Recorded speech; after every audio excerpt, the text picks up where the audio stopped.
Meeting order. This is a first, we have two meetings tonight. One is a special meeting, but which won't take very long. So if you see us adjourn after a few minutes, don't be frightened. We're staying for the second part of the meeting.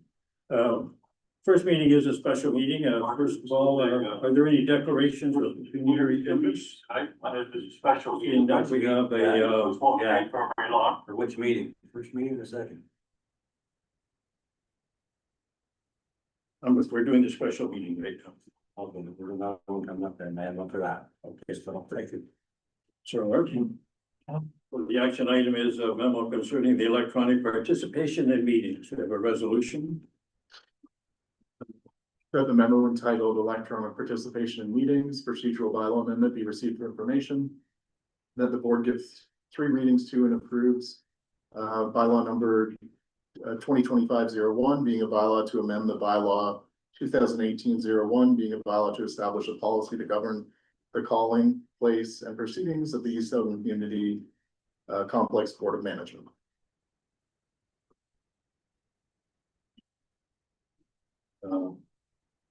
Mover and seconder. Member Sherman and member Oslach. Have any discussion on it? Seeing none, so I'll call the question right away. All those in favor? And that is carried. Thank you. So now we have a motion to adjourn. That we adjourn at 7:01. At 7:01. Member Chapman and member Rawley. All those in favor?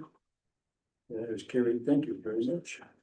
Now we will move into the regular meeting. And welcome everyone. It's nice to see so many people out to watch this democracy in action. We begin with something very nice. We begin with our first ever ceremonial activity dealing with the board.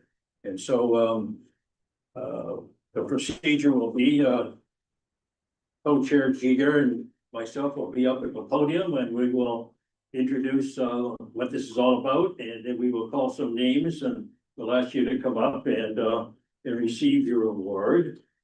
And parents, anyone else who wishes to take a picture at that time, feel free to come up.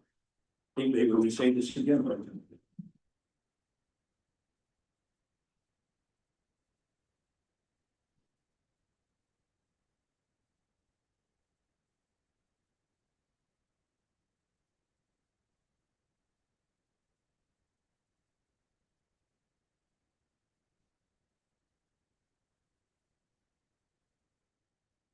Kind of mic I like. Not very noisy. So I hope you can hear me, so I'll try and speak as loudly as I can. Every year, the East Elgin Community Complex takes time to recognize the remarkable individuals who contribute to our community through athletic achievement or exceptional service. Whether it's a local athlete who has gone above and beyond in their sport, or a volunteer who helps make the East Elgin Community Complex a welcoming place for all, we want to celebrate the records. The East Elgin Community Complex Athletic Excellence Awards celebrate the achievements of local athletes, teams, officials, and volunteers who have reached the podium at the provincial, national, or international level. Nominations are encouraged from individuals or organizations. Information about available athletic recognition is available on the East Elgin Community Complex website. Nominations were presented to the East Elgin Community Complex Board of Management at the meeting of October 8th and endorsed for recognition. Good evening, everyone. So the EECC Board of Management is proud to recognize the first athletes to receive recognition under the new EECC Athletic Recognition Policy. So I will welcome the athletes to come up to the podium to receive their certificate of recognition. And as Co-Chair Cook said, they're welcome to come up and take pictures as well. So the first ever recipient of an EECC Athletic Excellence Award is Cameron Reed.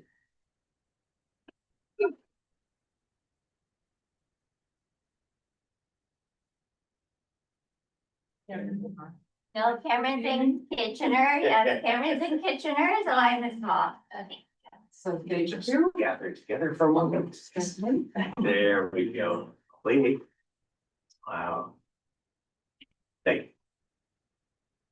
Yeah, so I do want to read the word of a few accomplishments, so we can highlight a few key moments in Cameron's career. So Cameron is being recognized for being drafted to the National Predators in the National Hockey League in June of 2025. So congratulations for that.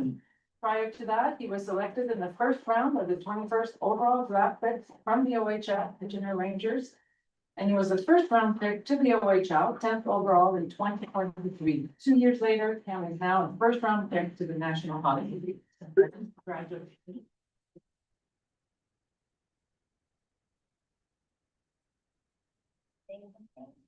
It's okay.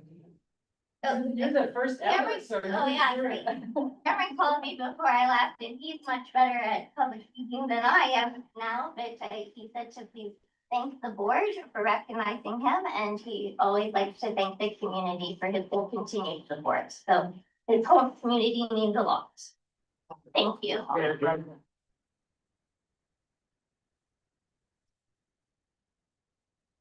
Hey, the next athlete for recognition this evening represent the East Elgin Community Complex Horseshoe Club. Well, the Horseshoe Club was established in 2004 and continues to produce athletes worthy of recognition. In 2025, the Canadian Horseshoe Championships were held in St. Joseph to Sorel, Quebec, on August 14th to 17th, 2025. The Ontario Horseshoe Championships were held in Elmer on August 9th of 2025. Now, this horseshoe club is coached and managed by Keith and Sharon Lindsay. Keith and Sharon, are you here tonight? Stand up and be recognized.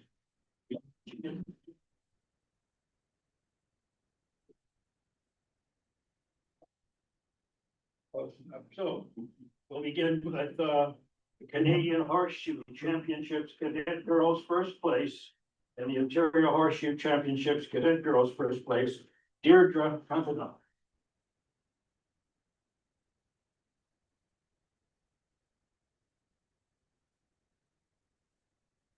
Congratulations. And this next is Jack Bowen, Canadian Horseshoe Championships Cadet Boys first place, Ontario Horseshoe Championships Cadet Boys first place, Jack Bowen. Jack, be here.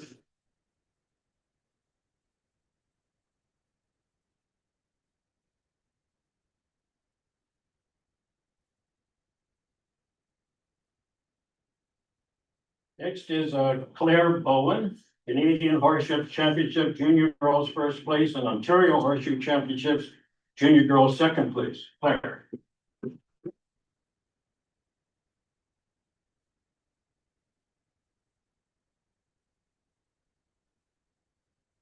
And we have Elena Calhoun, who can't make it tonight, but I read her name because she was the winner of the championship of the Ontario Horseshoe Championship Junior Girls first place.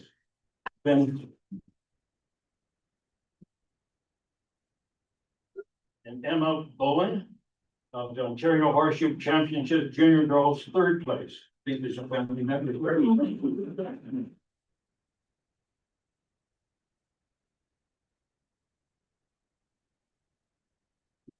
In the Ontario Horseshoe Championship Junior Boys first place, Richard Melnick.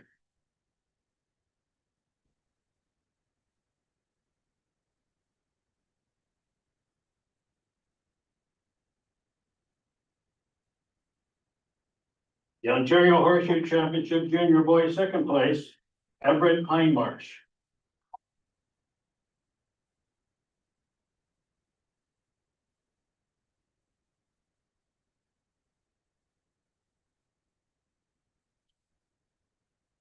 The Ontario Horseshoe Championships Cadet Girls second place, Fawn Hindmarsh.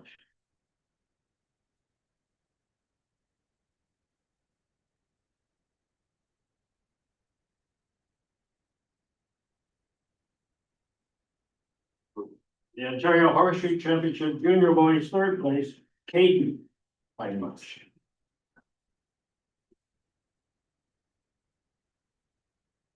The Ontario Horseshoe Championship Cadet Boys, second place, Brock Little.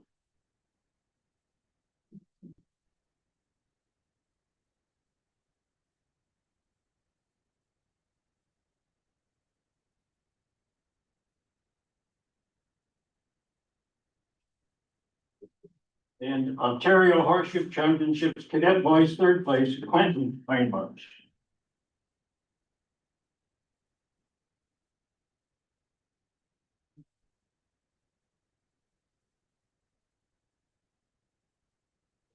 You know, this is probably the only sport where young people are allowed to throw iron. Words for it. Anyway, congratulations to all of these.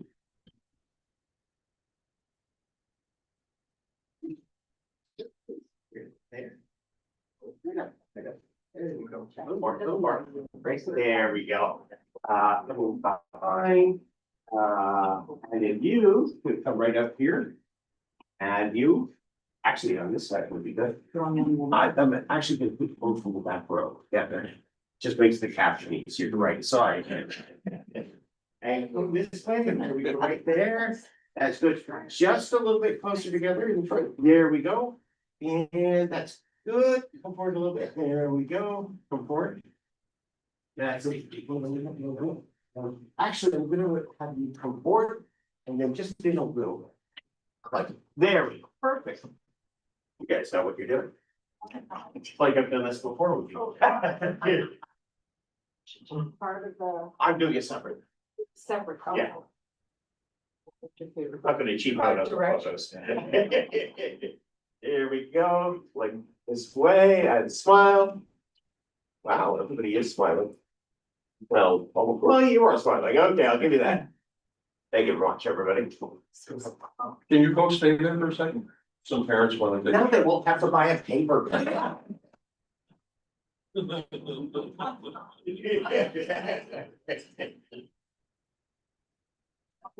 Good job, guys.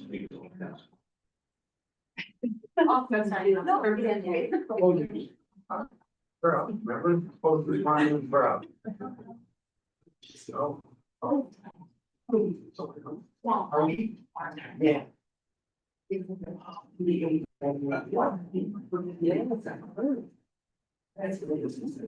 Oh, I wish.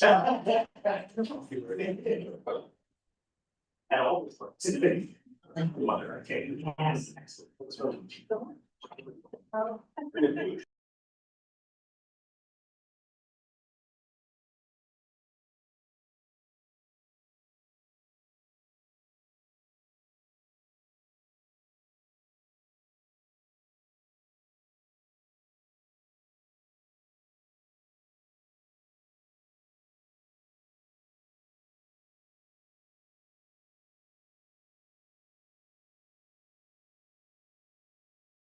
That was a great part of the meeting, rest of it's not important.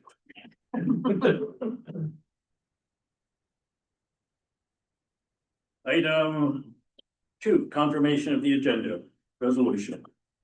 That the board adopts the agenda for the meeting of November 26, 2025.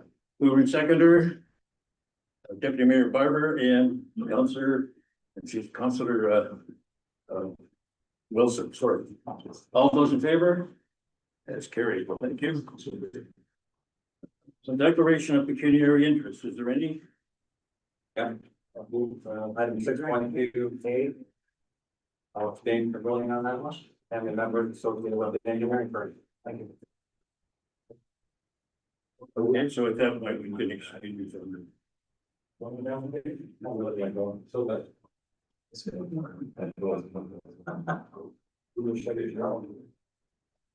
Delegations and action item. We have a public hearing this evening. So we have the members of the public are invited to attend and participate in the public hearing. If you wish to provide input without attending, written comments can be submitted to the Town of Elmer clerk at clerks@townofelmer.clerks at town.elmer.on.ca for inclusion in the agenda. So, the staff, there's a staff report coming for the budget, but I think we'll begin with asking if any members of the public wish to speak to the budget. So, seeing none, I think we'll go ahead with this resolution on this first. That input received from members of the public regarding the 2026 operational and capital budget and 2026 user fees be received for information. Mover and seconder. Member Chapman and Member Barber.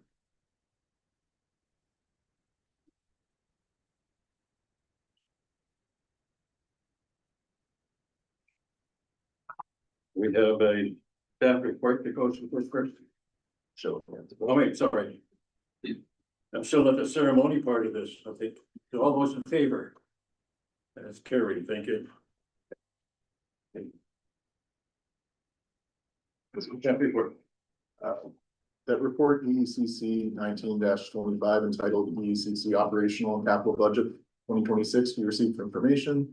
And the EECC board approved the proposed 2026 operational budget in the amount of $644,752, which is $322,376 per municipal partner.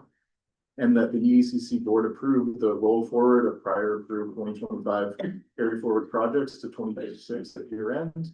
And that the EECC board approved the 2026 capital budget in the amount of $1,177,467 or $588,733.50 per municipal partner. And that the board approval will be sent on to the member municipalities for endorsement. And that the board, EECC board gives 3 readings to and approves bylaw 2025-02, being a bylaw to establish fees and charges for the East Elgin Community Complex Board. Mover and seconder. Member Rahi and Member Chapman. Heather. Thank you, Mr. Chair. Through you and to members of the board, staff have prepared the budget this year with feedback from the board in mind, hoping that this represents a similar scenario to last year.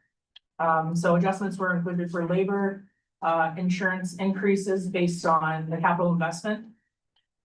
Those changes flow through to the insurance line, estimated hardware, software, revenues, and including municipal contributions have been trued up. The operating budget values you have in front of you this evening show a small levy estimated increase at 2.94%, which equates to just $9,200 for each municipality. So as I mentioned, the changes in expenses include insurance costs, which are the assumptions that flow through from the capital investment. Increased in operating costs, contractual salary increases for 2026, annual maintenance costs, hardware and software assumptions of $7,300 a year due to the software upgrades and hardware replacement that's being included. So the incremental inclusion for the universe software upgrade was has been included in budget for 2026. Changes on the revenue side include increased revenues for Canada Day grants, contributions, as I mentioned, from each municipality being trued up to 65,000, split between 2. Incremental costs for the Parks and Recreation software and the carry forward projects are related to the parking lot, curbs and gutters, downspouts and east troughs, the standing seam, and then the added handrails for 55,000 for 2026 also. So each municipality has funded these for 2025. File will go to the treasurer at year end at Malahide to show that the exact carry forward amounts based on accruals. The new projects include 600,000 HVAC, 85,000 compressor, 150,000 chiller plate frame replacement, superstructure of 51,000, and dressing rooms. So we did defer quite a few capital projects, again, just to maintain the urgency of the items that we wanted to prioritize. those have been highlighted for the board. To close, I just wanted to thank the board for their support with all the new partnerships and supporting Susie through this new programming. And her team have done a great job, doing a lot of new things here, which I think is improving the seniors community. She's keeping the labor intact. She's keeping her staff intact. So I just wanted to thank the board for that support for her. And if you have any questions, we have a team here to answer them. Okay, thank you. Committee members, any questions?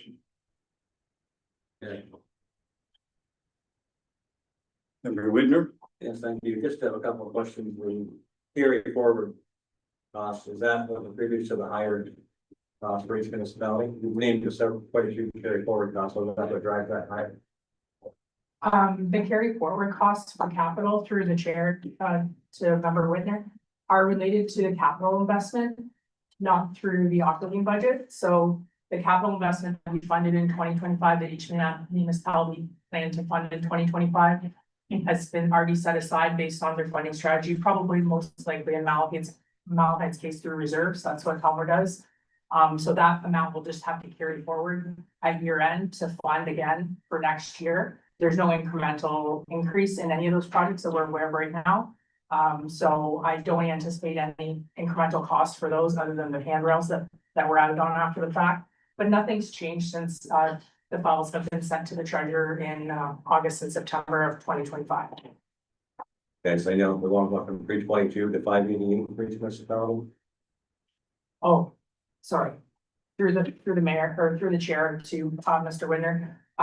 The 588 is for capital, the 322 is for the operating budget. Thank you. Any other questions or comments?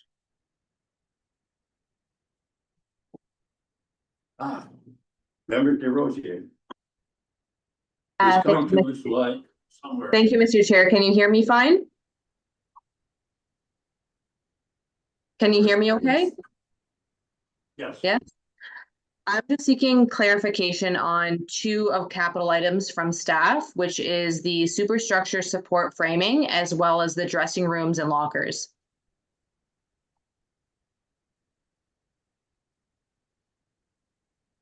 What was the question exactly? What form of, sorry, through you, Mr. Chair, what form of clarification? Just exactly what the cost for the dressing rooms entails for 260,000, as well as the support frame. Yeah, I can, through you, Mr. Chair, to Member DeRosier.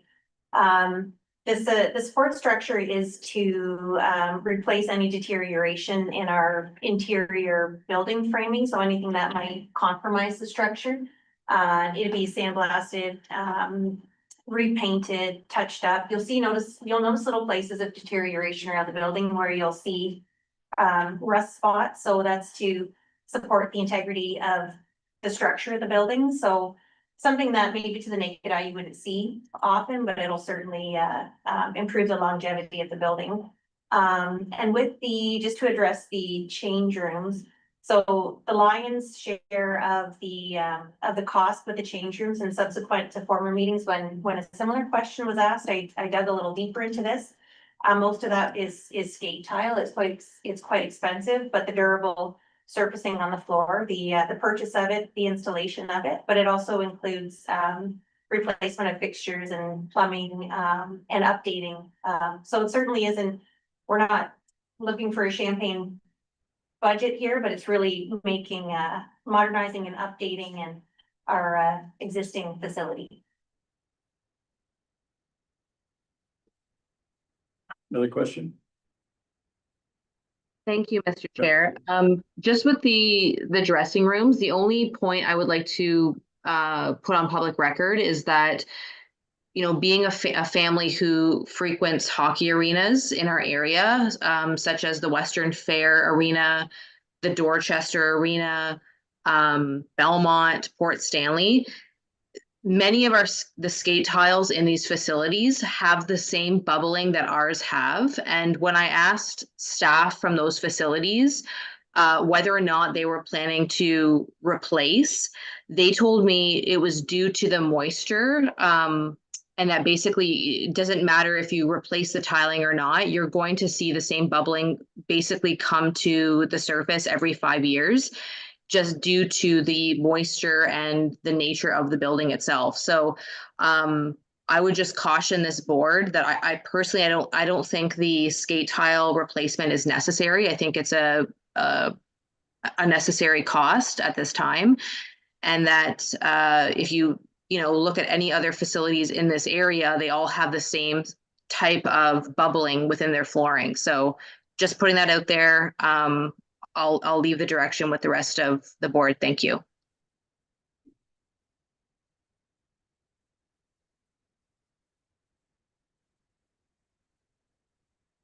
Any further comments? Member Rocky. Through you, Mr. Chair, I guess, maybe to Susie, on that flooring note, is there anything that is it the same style of floor that's going back into it, or is it a different style that is going to stop it from happening, or like, do you have any insight on that? Through you, Mr. Chair, to Member Rahi, that's a great question. That'd be something that we'd have to flesh out through the tender process, but we'd certainly seek competitive bids to produce the like for like replacement. We're certainly not going for any high-end engineered. It would be basically what could get the job done and produce a quality product. There is the risk of, there's always a risk over time of deterioration of rubber product. And there's been patch work done, but anything that can reduce trip hazards and certainly lengthen the life of the tile. But we'd certainly seek competitive and market, good market value pricing through tendering. And that issue might come before the board again, when we get into the tendering stage, so have an opportunity to kind of dig a little deeper in that at that time. Member Troutman. Thank you. Mr. Chair. How long have the existing skate tiles been in place? Through you, Mr. Chair, to Member Chapman, that's a great question. There has been some replacement done. I'd have to get back to you. I don't want to speak out of turn with my history here, but I'll have to get back to you on that. I know some areas are original and some have had replacement, but I'd have to get back. I can, through you, Mr. Chair, just sort of elaborate on Member Rocky's question earlier, just about different types of skate tile and floor, the change room. Just through research that staff have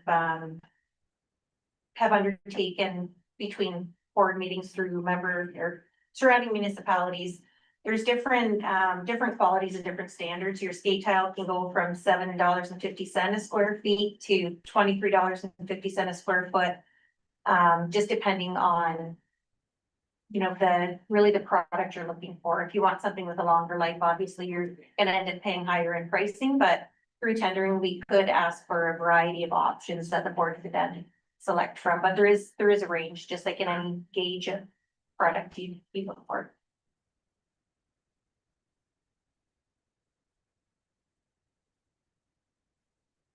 Member Whitman.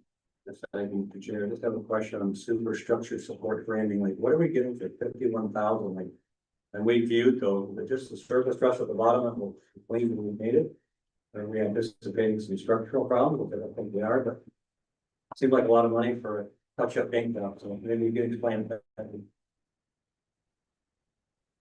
For you, Mr. Mayor, to Member Widner, it's based on the property condition assessment report that was provided to the board in 2023.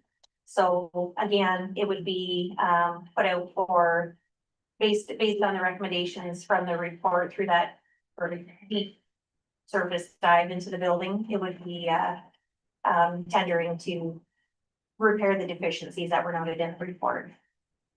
So the deficiencies are just peeling paint.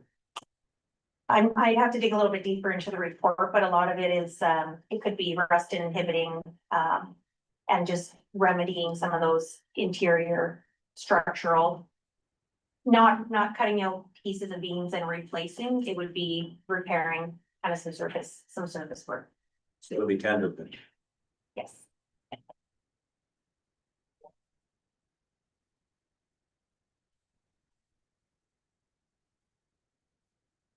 What did you do? Thank you, through you, Mr. Chair. I just wanted to clarify the contracted services, because that's one of the areas you said there was a big bump. And in the narrative, all I could find was that credit card feature. But it almost seemed to, the way I was reading it, it was almost $9,500 just for that credit card feature, so I thought. Anyway, I just wanted to make sure I understood what the contracted services, there are two lines, right? 10,000 for the increase, almost 19,000. Through Mr. Chair, to member Jaguar, the $10,000 is actually for the software for Univeris. And then we took out a chunk, out of service agreements for 2,000, so the net of that. And sorry, $500, from hardware software, so the net of that is 7,500. So that's in the contracted services total. And then further down is. Oh, sorry, those are the only three adjustments in the contracted services. Right, so through you, Mr. Chair, so the other one is annual maintenance contracted, that's the increase of 10,000, and can you remind me what that's for again? Through you, Mr. Chair, it's just a rebucketing of funds. We used to have it in the software, in the service agreement line. And we moved it out to annual maintenance contracts, just for clarity for the board. So it looks like there's a $10,000 increase. Right, It's really a net of, like 7,300 or so. and will the software be annual? Do we have to? It's a license Yes. as opposed to a Yes. purchase? Thank you. Never right. Through you, Mr. Chair, as far as the superstructure painting, was the number that is suggested, is that from the report of, like, the condition report of the building? Is that where we got that $51,729 from? Great, thank you, through you, Mr. Chair, to member Rahi, exactly. So there's about 7 different references through the property condition assessment, for the board's information that refers to floor construction, support framing. That goes into detail a bit more. And those budgeted items for remedying those items have been populated in the capital budget tonight. Like you said, just right from this report, yeah. Through you, Mr. Chair, so if we send it out for tender and we don't like what comes back, can we get out of it? Typically? Through you, Mr. Chair, yeah, you just would not proceed, you either change the scope of the tender and reissue. Or cancel it for 2026 altogether. Thank you.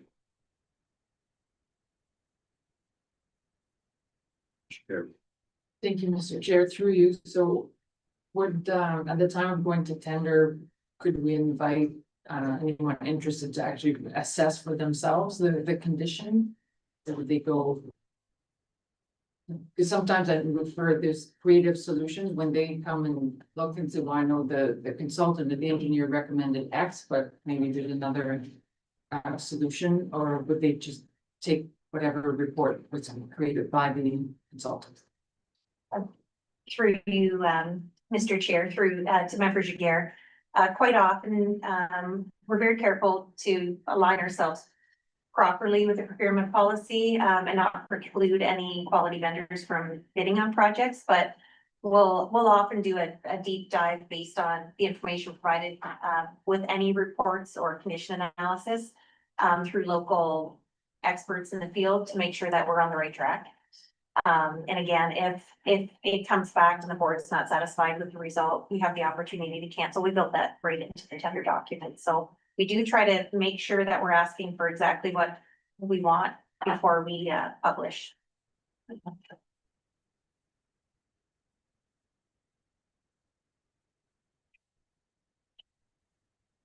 Member Glinsky. Mr. Chair, the handrails. Is that just for one of the arenas or is that for both for 30,000? Through you, Mr. Chair, to Member Galinsky, that'll be for both arenas.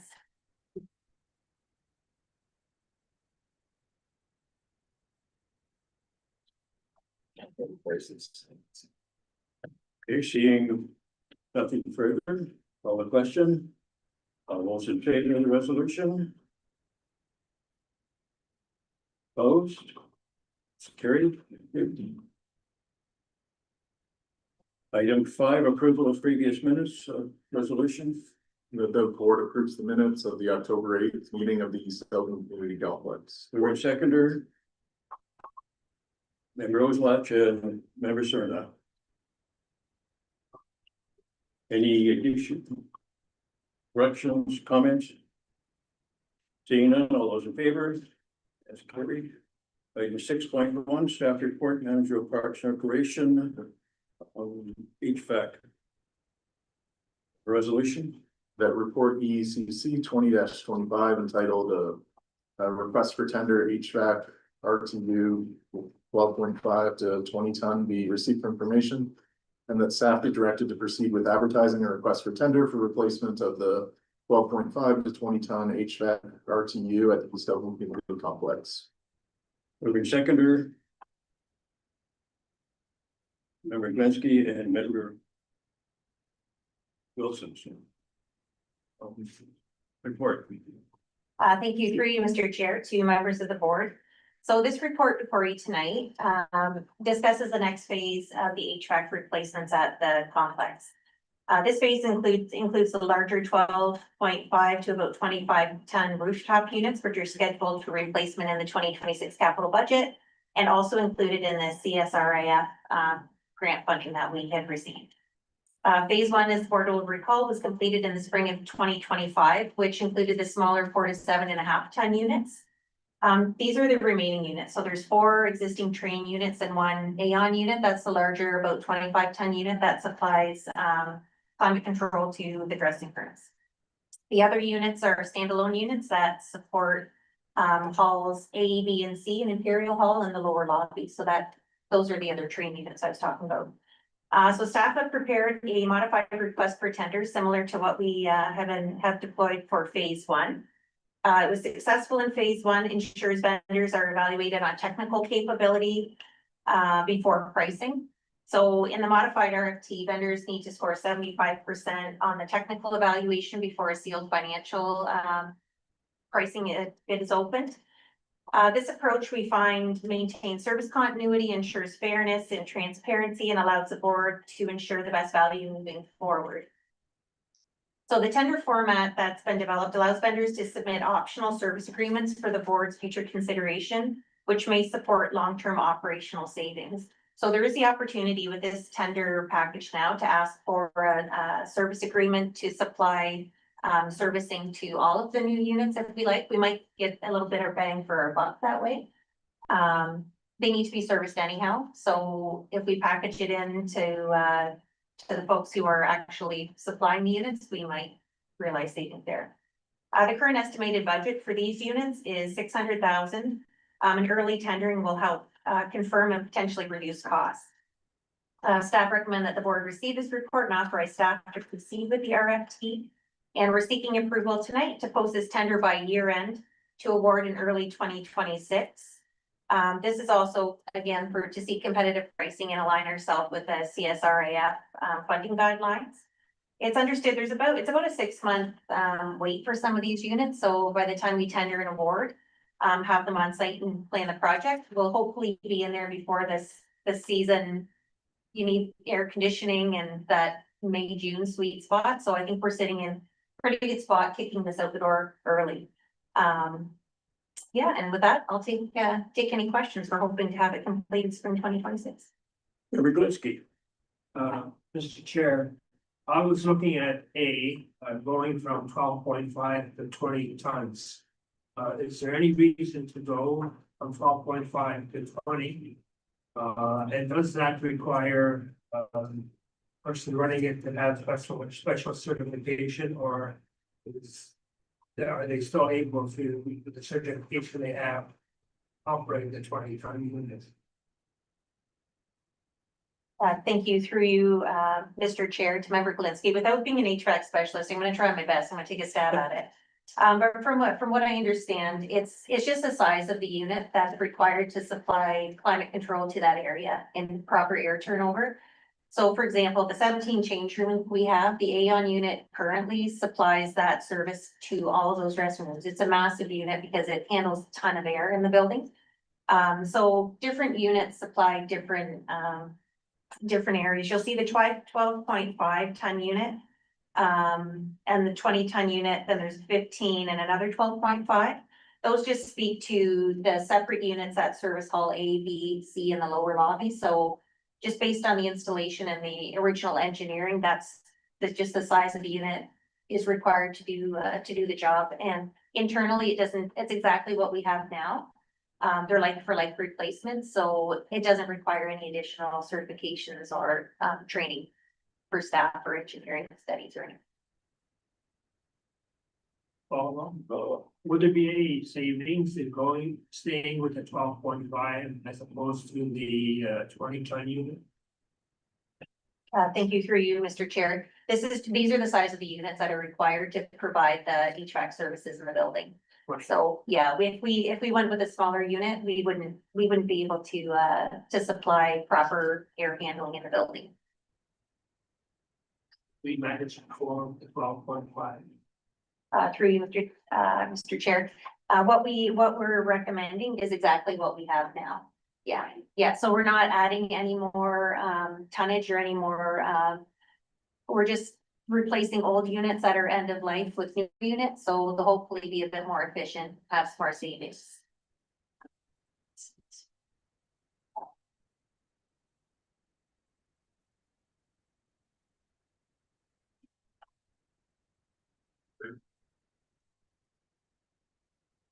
I do have another question. Member Barber. Thank you to Susie. For pricing purposes, are these units subject to tariffs? Where are they coming from? Yeah, through you, Mr. Chair, to Member Barber. That's a great question, and they are. We've recently built in tariff clauses into our contracts so that it gives the board an option to opt out. It also gives that option for the contract to come back to the board for negotiating any prices. Also bakes in responsibilities to the proponent to have to disclose tariff charges and break that down specifically. So the board will be provided with a lot of evidence-based information to make proper decisions, because these units are not often found domestically or manufactured domestically, or components of them. Thank you. You're welcome. Anyone else? Yes, thank you. Just a question. Any opportunities for grants out there? Have you seen? Through you, Mr. Chair, good news, because we got one. So this is all packaged as part of the CSRIF grant, that big grant that we were awarded. So the HVAC was included, all of the HVAC units, so the smaller tonnage that were completed, 50% of those costs were eligible. 50% of these costs will be eligible. The roof was included, the condenser, so up to an upset limit, I think of 685K. So this is part of that. So this is a good news story. This is already partially funded through the good work of the board, achieving that grant funding.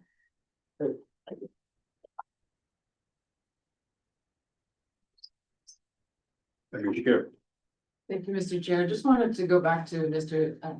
Member Galinsky's comment, just because the way it's worded, I could see it makes it sound like we're going from 12.5 to 20 tons. So it makes it sound that it's not like for like, that we're upgrading. So can you clarify further? Yeah, absolutely. Thank you through Mr. Chair to Member Giguère. Further in the report under the analysis, perhaps that's where the clarity can be. It itemizes those. So I apologize. I was trying to follow the same template we'd used in phase one, but there's just a range in size, so thank you for asking. It's something clear. Yeah, the resolution itself looks like we're upgrading. Feel free to amend however you see fit, and thank you for. I think we're all clear now. Thank you for that. Right, seeing no one else, all those in favor of the resolution? And carried, thank you. For 6.1B, Management Parks Recreation Tender Award for the Rotary Screw Compressor Resolution. That report EECC 21-25 entitled Tender Award East Southern Community Complex Supply and Installation of a Rotary Screw Compressor be received for information, and that the board accept the low bid from Simcoe Refrigeration and Division of Foremount Industries Limited in the amount of $64,750 excluding HST for supply and installation of a rotary screw compressor in accordance with the tender documents, and that the board authorize the mayor and clerk of the town of Elmer to execute the documents. Mover and seconder. Member Rahi and member Barber and William Barber. Thank you, through you, Mr. Chair, to members of the board. So this project is part of the 2025 funded capital projects and was necessary due to the age and high run hours of the existing unit. This was also noted in the property condition assessment report. The RFP was issued in September and 3 firms attended the mandatory site meeting. One compliant bid was received from Simcoe Refrigeration at $64,750 plus applicable taxes, which is below the budgeted estimate of $85,000 that was identified in the capital budget. Staff reviewed Simcoe's references and experience are satisfied they can complete the work. The installation of this compressor only takes about 6 to 8 hours and doesn't interfere with the operations at all. From what we've, through conversation with Simcoe, they've identified that there's 2 units available. Sometimes there's a lead time to get these units in, so hopefully those 2 units are still available. Having said that, that'll make this project feasible in the month of December, so we can have this by year end. Comes with a 24-month warranty that will be applied. Yeah, and hopefully if units are in stock, we'll have good news and close this 2025 project out with the board's blessing.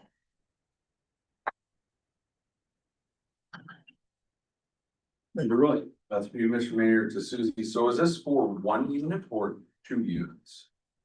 Thank you, through you, Mr. Chair, to member Rahi. It's for the one budgeted unit. There's another unit budgeted for 2026 compressor. Mr. Chair, to Susie, so are we going to, like, there's another one budgeted for 2026, so we're gonna buy them both at the same time? Or do we have to wait for then I guess my question is it, where did the number $85,000 come from? And if it came in cheap, then should we try to purchase 2 of them? But then there's also a 3rd one coming, so is there ever an opportunity to get a deal to buy 3 at once? But then you're not gonna run them and use the warranty, so it's not all positives. But my question is that where did the 85,000 come from, and is this a good price? And should we try to purchase more than 1 at a time? And is there advantage to that? Through maybe we can, through you, Mr. Chair, we can tag team this one a wee little bit. This was a budgeted item for 2025. That's where the $85,000 came from. It was just identified to replace 1 compressor, knowing that 2026 capital items would be up for consideration, up for debate. So whether that was deferred or pushed ahead, but perhaps maybe. Yeah, I don't think staff wouldn't want to preempt both municipal partners finalizing their 2026 budgets. So even though it might make sense, I don't think that we'd want to. The board could obviously request each municipal partner to pre-approve certain capital projects for next year, but that's not what we're recommending. There is a potential that it would come in close order and we'd be able to piggyback afterwards on this if the board wanted.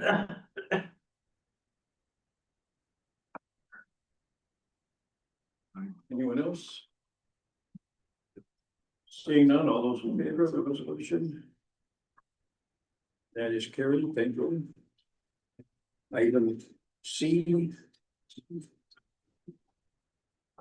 Tender word on the infrared tube heaters resolution.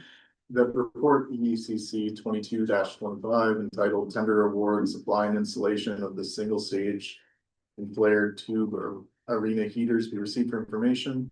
And that the board accept a low bid by Simcoe Refrigeration, a division of Tormount Industries Limited, in the amount of $42,908, excluding HST, for the supply and installation of a single stage flared tube arena heaters in accordance with the tender documents, and that the board authorize the mayor and clerk of the town of Elmer to execute the documents.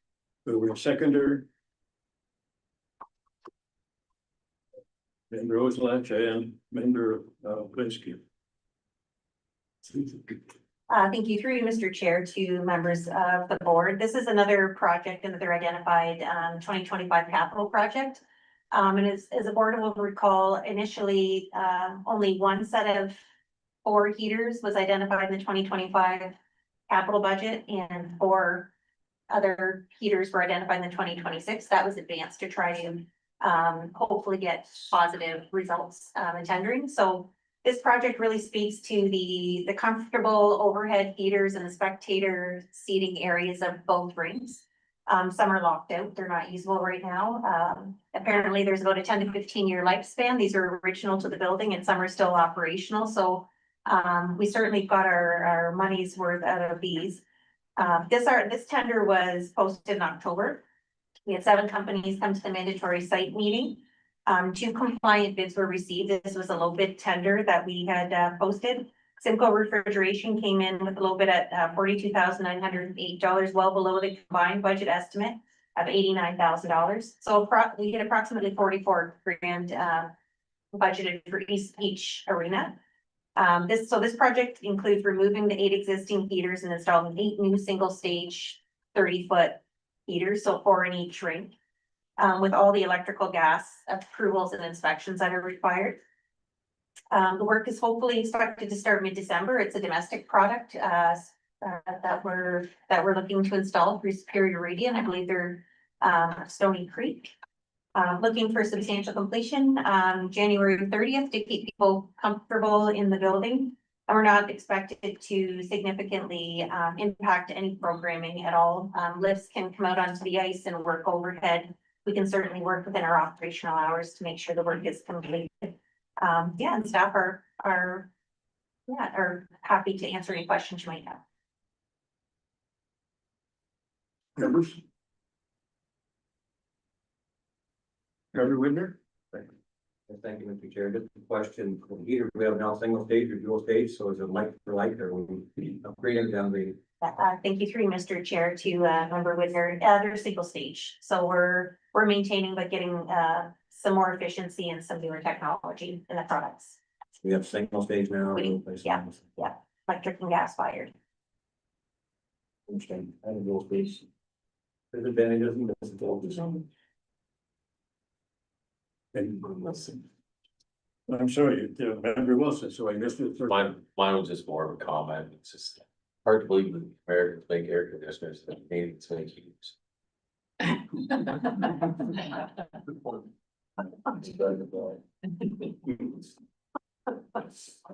Anyone else?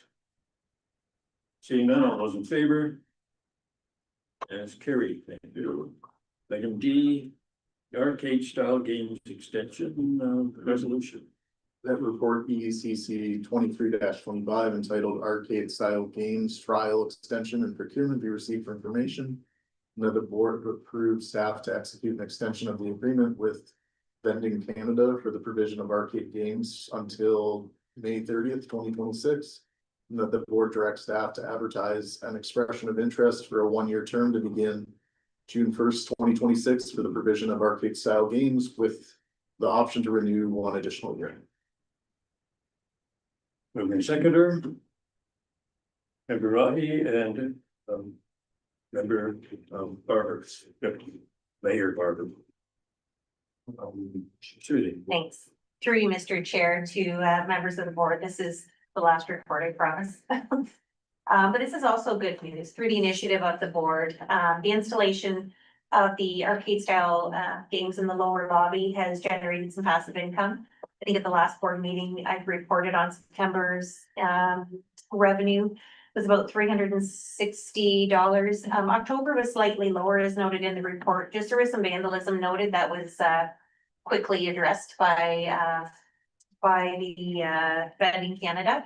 They're nearby, so there were some 3D printed coins apparently that were jamming up the machines a little bit, so folks are creative with getting free pricing. Anyhow, I've spoken with the vendor. They're agreeable to extending the current contract with the existing machine, so we can really kind of evaluate the efficacy of this trial kind of through to the end of the season. And at that time, if the board wishes, or now I suppose, I guess we're asking if the board wishes, we can put out a longer term agreement. So when this trial ends, we can post the EOI to run for a year with the option to renew for another year. So we just continue that continuity, and the board can consider a decision this evening that could, take care of some passive income for the next couple of years. Thank you. Member, a question to Susie. Is Vending Canada free to bring in and take out a particular game at their discretion? If it's not performing, as far as fiscally profitable? Thank you. Through the chair, sorry, to member Barber. I found that the representative from Vending Canada is very easy to work with, so very communicative, on site quite often, so has had a lot of conversations even pre-installation about recommending games that would generate positive profit. The arcade style games, you'll probably note it in the breakdown, they don't generate the same revenue. They generate a lot of nostalgia for maybe my generation. But the little pricing, they've been very responsive. So they've paired well with operational needs too, trying to eliminate sticky hands. There's a lot of balls in the prizing area that end up being problems in the building. So we've discussed options to swap it out, but they wouldn't, we've discussed that. They're very communicative. They wouldn't arbitrarily change a machine. But they're willing to provide lots of options if the board would like to see something different. So Between the two of you, you work it out. yes, sir. Okay, thank you. Anyone else? Seeing none? Oh, Member Chapel. Can we have a recorded vote on this? It's just, I'm still opposed to it, even though it does bring in, as you say, passive revenue. I'm still opposed to the arcade, so can I have a recorded vote? Okay. Vote. Member Oslich. Member DeSorza. Yes. Member Chapman. Yeah. Member Rothek. Yes. Member William Barber. Yes. Member Wilson. Yes. Member Stern. Yes. Member Lewis. Sorry, Member Galinsky. Yes. Member Deputy Mayor Barber. Yes. Member Deputy Mayor Whitmer. Yes. Member Co-Chair Mayor Pickett. No. And Co-Chair Mayor Jagger. Yes. So the vote is 10-2, it's approved. Okay, thank you very much. Brings us to item 6.2, responding to Executive Officer of the Class D estimate. Thank you. That memo regarding the Class D estimate, leasehold improvements regarding the library and the correspondence from the Township of Malahide be received for information. Over in seconder. Mr. Garrett. And Member Sirleaf. And I don't really have anything to add, but if the board has any questions, I'll try my best. Questions? Yes, sir. Not a question. I'd like to know something what's going on. Like, are we not talking about what's going on with the improvements? Make this accommodate a library? Is that not what this is all about? Yeah, this is just a piece of correspondence, basically, that is, Well, bringing okay, us well- information. And Read the correspondence. I think I speak to the CEO, basically, showing that we're moving forward, that Elmer CEO, as the administrator of the complex, is moving forward. Has there been any With discussion? to have Is there a been Class any? D estimate, Okay, I'm sorry. get a Class D estimate and, indicating that, indicating what, Malahide, the council of Malahide passed in its last meeting concerning this issue. And that Elmer will be discussing the $5,000 share at its next meeting. It's basically a letter of information. Okay, that's fine. Has there been any discussion yet with the county about what's gonna happen here or no?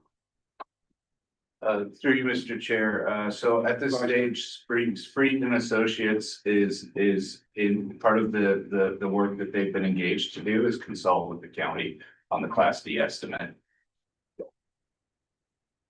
So no designs, no anything, just. This, through you, Mr. Chair, so to clarify for the board, there was a consent and agreement between the CAO of Malahide, Nathan, and myself to proceed with the work to avoid delays and engage Street and Associates that did the work in 2017. After there was a confirmation that the project would have a $10,000 plus HST upset limit. And that work has been underway for the past couple of weeks. I haven't received a recent update from Street and Associates. But I believe right now they're working with the county on getting that Class D estimate, the update of what was presented. I don't know if it came to this board, but it was in 2017. Okay, that's all I'm asking. So somebody's doing something. It's been underway for several weeks now. Yeah. Thank you for answering that question. It was kind of hard to get, but that's what I wanted to know. Anyone else? Thank you. Member Linsky?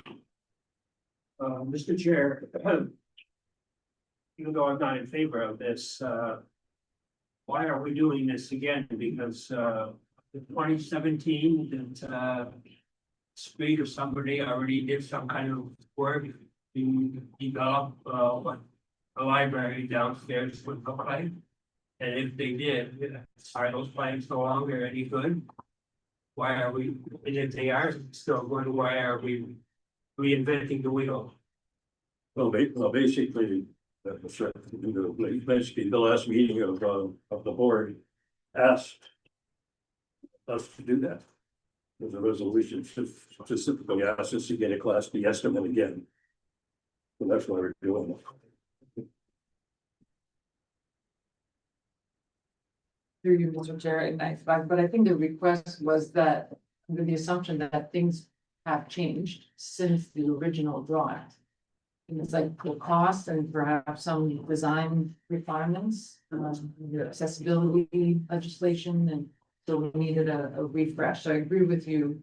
We're not starting from scratch, but we're also not replicating. The 10,000 is providing us with an update so that we can look at up-to-date design, up-to-date potential costs. Research. Thank you, just a comment, but isn't that the same thing that Elmer itself is going through? You had designs in the building and everything back in 2017 that you had to shelve and start from scratch again with the new design and everything. Because the 2017 plans were out of date. So you had to start from scratch again. Same thing here. And we had old plans that were out of date and you had to start from scratch again. Same thing, I think. Yeah. Yeah. Well, that's what I'm thinking. Anything else? Member Barber? Just to be clear, the intent of this particular topic is really just to receive the report. It's not direction in any way, shape, or form. Is that correct? That's right. Receive his information. Anything else? Being none, all those in favor? And that is carried. Thank you very much. Are there any notices of motion?